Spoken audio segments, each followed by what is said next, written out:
بسم الله الرحمن الرحيم وصلى الله وسلم على سيدنا ومولانا محمد النبي الأمي وعلى آله وصحبه وسلم أجمعين. أحد كان إلى الدعوة أئمة الدعوة النجدية طريقود سوفيا قالوا هذا بقى أحد كان وحى وكحل الله يوحى وآمن سنيهي مره هذه نواتنا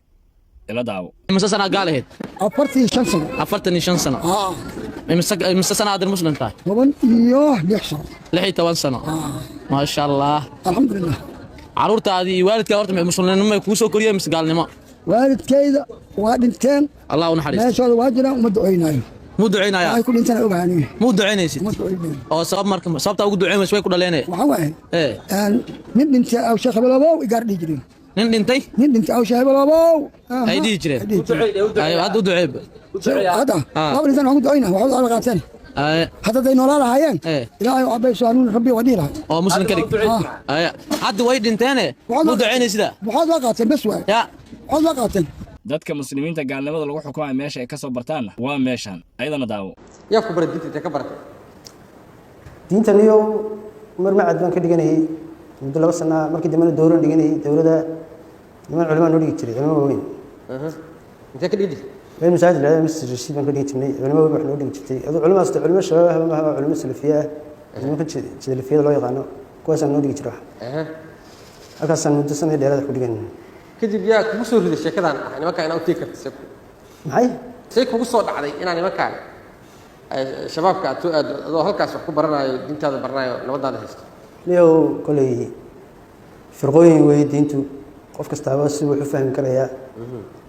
inay anaga macallimiinta waxaa noo dhigi jirtay waxay macnaha waa salafiya jadiidiya ama ictisaam bilkitaab walsunna ama salafiya jihaadiya oo shabaab la yidhaahdo ama salafiya takfiiriya kulli waa firqooyin kastaaba isagaa isutaysuyin firqa naajiya yihiin macnaha firqada saxdaa yahay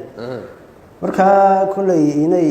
cid walba khalad way yeelanaysaa shabaabna waxay la mid yihiin mataqaanaa cid aan khada iyo khalad gelin ma jirto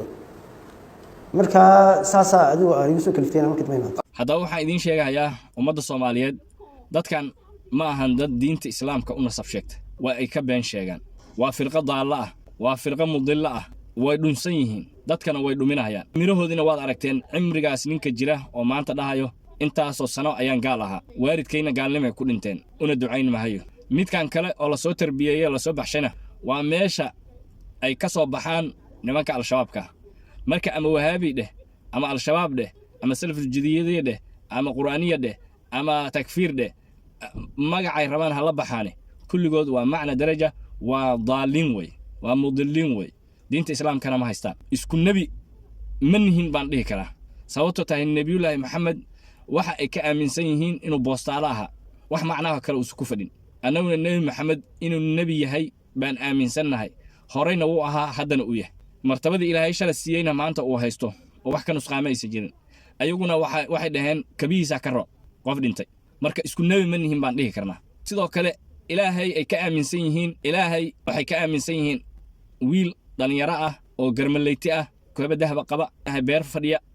oo carshiga ku fadhiya oo kursiga lagu hasaarta isku ilaahna maba aaminsaninba wax isku ilaah la yiraahdo ma aaminsanin marka ilaahooda waa noocaas waa qofkaas wiilka yar oo amradka kutubteeda ku qoran tahay beejkayga si fiican waa fiirsho kutubtoodii waan ku radiyay meeshaad ku arki kartaan marka isku ilaahaba ma acaabudno oo waxa ilaah ayagu u yaqaanaan anaga uma naqaano marka muxaadaro weyn baan ka qaban doonaa insha Allah taala oo aan ninkan ku radin doona biidnillah alkariim intaan waa hordhac way aad baan idin salaamaya inaad ka digtoonaataan baan rabaa nimanka khawaarijta insha Allah taala assalamu alaykum wa rahmatullahi wa barakatuh